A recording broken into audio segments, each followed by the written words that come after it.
ካብ ዘለኻ ዲፕሬሽን ህይወት ወፂኻ ናይ ባዕልኻ ህይወት ተቆፃፂርካ ዓርስኻ ተቆፃፂርካ ዝሓሸ ህይወት ክትፈጥር ትደሊ ተኾይንካ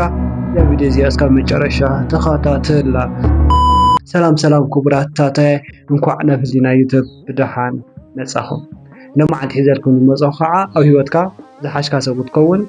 ዝሕግዙኻ ምናልባት መዓልቲ ከመይ ይኸይድ ኣለና ካትጭነቕ ኮይንካ ኩሉ ሻዕ 24 ሰዓት ኣለካ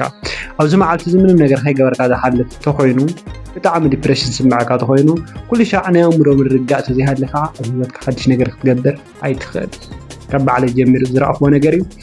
ንዓይ ሓጊዞም እዮም ብዙሕ ግዜ ሰሚዕኹሞም ትኾኑ ትኽእሉ ኢኹም፣ ግን ከም ዝሕግዝኹም ርግፀኛ እየ።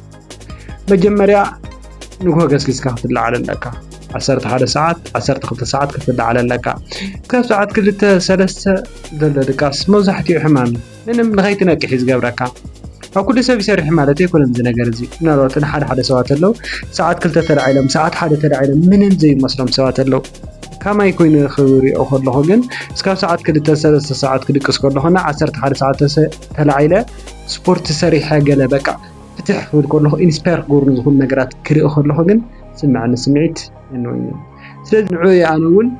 ገስኪስኩም ክትለዓሉ ኣለኩም ዝብለኩም ካብ ባዕለይ ጀሚረ እዚ ነገር እዚ ፈቲነዮ ብዙሕ ነገር ብዲፕሬሽን ዓሊፈ 24 ሰዓት ኣለኒ ዝድቅሰሉ ሰዓት ካብ 8 ክበዝሕ የብሉን ኢለ ዝኣምን። ግን ይድቅስ ከለኹ እስካብ ሰዓት 3-4 ይድቅስ ካብኡ ተስየ ቁርሰይ ይቆርስ ካብ መይሰ ፊልም ይርኢ ኣብ ህይወተይ ሓድሽ ነገር ኣሎ ተኢሎም ንሰባት ብጣዕሚ ዘፅለኒ ምንም ነገር ከም ዘይብለይ ስለ ዝፈልጥ ብዙሓት ሰባት ብቀሊሉ ነገራት ይሳኽዑሎም ንዓይ ግን ፈፂሞ ኣይሳኽዐለይ ብፍፅም ማለት እዩ። ኩሉ ሻዕ ዝሓሸ ህይወት ይምነ ዝሓሸ ህይወት ክንረኺበ ኣይፈልጥን። ኩሉ ሻዕ ካብ ሰበይ ተሓኩም መሲሉ ይስምዐኒ ነይሩ። ንዚ እውን ኩሉ ሻዕ ዝሓሸ ህይወት ትፈጥሩ ትደልዩ ተኾንኩም ምናልባት እዛ ቪድዮ እዚኣ ተድልየኩም ኢለ ሒዘልኩም መፅአ ዘለኹ እና እዛ 11 ሰዓት ክትለዓል ከላ ኩሉ ሻዕ ኢንስፓየር ዝገብሩኻ ነገራት ክትርኢ ኣለካ፣ ስፖርት ክሰርሕ ኣለካ ማለት ግድና ጅም ክትከይድ ኣለካ ማለት ኣይኮነን። ግን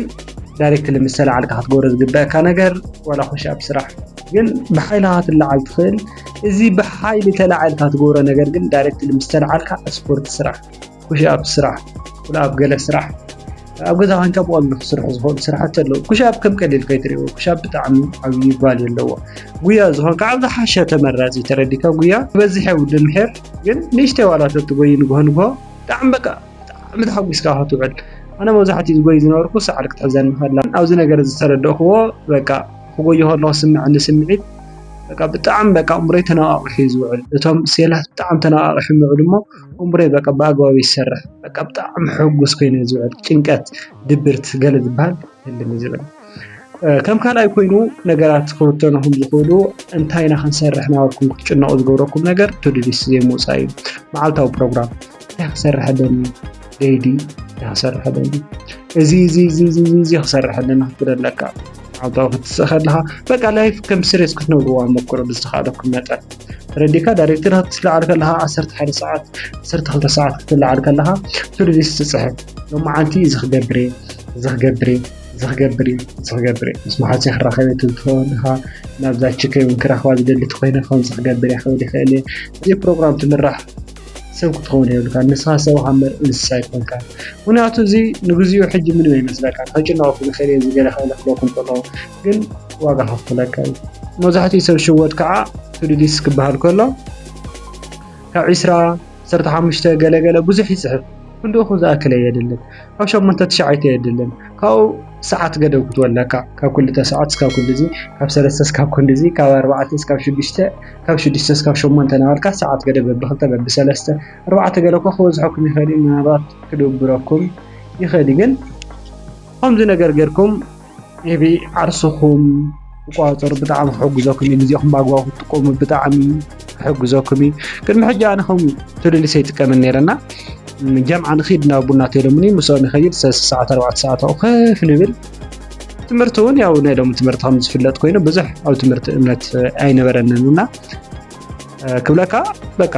ትምህርቲ ያን ያህል ዝከብድ ነገር ኣይኮነን። ምንም ትምህርቲ ኣነ ከም ቢዚ ክገብረኒ ገለገለ ደ ሓስቦም በቃ ያን ያህል ኬር ዝገብረሉ ሰብ ይኹንኩን ኣብን ፈተና ተንብል ተኣቱ ገለ ግን ሓድሽ ነገር ኩሉ ኣለዎ ትምህርቲ ኣቲኻ ትረኽባ ነገር ድግሪ ጥራይ ካብኡ ሓሊፋ ካሊእ ነገር የለና ሕጂ ትምህርቲ ትርጉም የብሉ ኣፃብ ትርጉም የብሉ ማለት ኣይኮነን ግን ኣትየ እስካብ ዘለኹ ካሊእ ነገር ክገብረሉ ዝኽእል መገዲ ካሊእ ባዓርሰይ ዝኽእለሉ ዝኽእል መገዲ ክፈጥር ኢላ ኩሉ ሻዕ ይሓስብ ነይረ እዚ ዓብዪ ዕንቅፋት ኮይኑ ዝነበረ ግን መዓልታዊ እንታይ ክገብር ከም ዘለኒ ይፈልጥን ትምህርቲ የለን ተተባሂለ ንዶርም እንታይ ኣለኒ እሞ እንታይ ክሰርሕ ቲክቶክ ከፊተ ፍትሕ ኢለ ዝውዕል ነይረ ፍትሕና ወርኪዮ ዝውዕል ነይረ ኢለ ግን ኣብ ሂወተይ ናይ ምሸት ስምዕኒ ስምዒት ግን ብጣዕሚ ዓብዪ ፀፀት እዩ ምክንያቱ ኣነ ዓብዪ ሰብ ክኸውን ድሌት ስለ ዘለኒ በቃ ዓብዪ ሰብ ክብለካ ከለኹ ምናልባት ቫልያብል ዝኾነ ሰብ ማለት እዩ ከምኡ ዓይነት ትርጉም ዘለዎ ሰብ ክኸውን ስለ ዝደሊ ኣብ ትርጉም ዘይብሉ ነገር ግዜ የጥፍእ ነይርና ነዚ ትድልስ ብጣዕሚ ይጠቕመኒ ብጣዕሚ ይሓግዘኒ ክብር ከም ዘለኒ ምስ መሓዝተይ መዓዝ ክንቀሳቐስ ከም ዘለኒ ቡና መዓዝ ክሰቲ ከም ዘለኒ ገለ እዚ ነገራት ዝፅበቕ እዩ ኩሉ ሻዕ ከምኡ ክትገብር ኣለካ ዘይኸውን ይኽእል እዩ ተረዲእካ ግን እስካብ ዓርስኻ ዝሓሸ ሰብ ክትኮነሉ ትኽእል መገዲ እስካብ ናይዚ ነገራት ዝጠቕም እስካብ ዝርዳእካ እስካብ ኣእምሮኻ ፕሮግራም ዝኾን በዚ ነገር እዚ ነገር እዚ ምኽታል ብጣዕሚ እዩ ወሳኒ ሳልሳይ ኢለ ዝሓዝክዎ ከዓ ሻወር እዩ 11 ሰዓት 12 ሰዓት ክትለዓል ከለኻ ድሕሪ ስፖርቲ ቱዱሊስ ምፅሓፍካ ሻወር ክትሽውር ኣለካ ፈርስትና ደስ ዝብለካ ነገር ማይ ብጣዕሚ ፍሪ ፍትሕ ኢልና ኢና ሻወርና ንሽውር ስለዚ ነዚ ሓደ ዝሓገዘን ነገር ብቐሊሉ ማይ ክረክብ ሓጊዙኒ ዓድና መቸም ትፈልጥዎ ኢኹም ማይ ንምርካብ ብጣዕሚ ክብድ ይብል ግን ኣብቲ ናህና ግቢ